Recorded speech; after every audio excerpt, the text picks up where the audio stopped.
Welcome বন্ধুরা, আজকে তোমাদের জন্য যে ভিডিওটি আমি আপলোড করছি সেটি হচ্ছে, তোমরা জানো যে গতকাল জলপাইগুড়িতে একটি রাস্তার নাম ইস্টবেঙ্গল ক্লাবের নামে নামাঙ্কিত হয়েছে।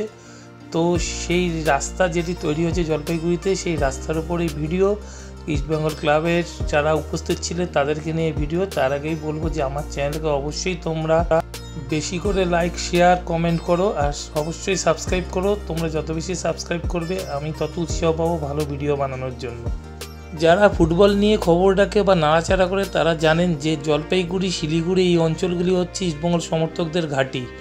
তো এই অঞ্চলেরই একটি অঞ্চল হলো বাবুপাড়া। জলপাইগুড়ির এই এলাকাটি বাবুপাড়ার নতুন নামকরণ করা হলো ইস্টবেঙ্গল সরণি বলে। এবং এই উপলক্ষে ইস্টবেঙ্গল ক্লাবের পক্ষ থেকে উপস্থিত ছিলেন ফুটবলার অ্যালভিটো ডিকুনা, রহিম নবী, এছাড়াও উপস্থিত ছিলেন ইস্টবেঙ্গল ক্লাবের কর্তা দেবব্রত সরকার এবং উপস্থিত ছিলেন উত্তরবঙ্গ উন্নয়ন পর্ষদের চেয়ারম্যান গৌতম দেব মহাশয়। এবার একটুখানি ভিডিও দেখে নেওয়া যাক।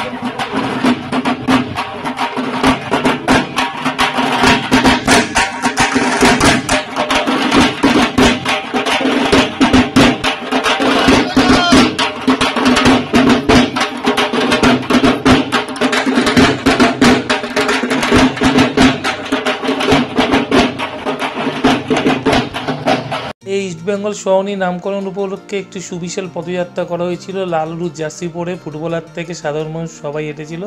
ভিডিও আজকে এই পর্যন্তই, আবার কাল দেখা হবে।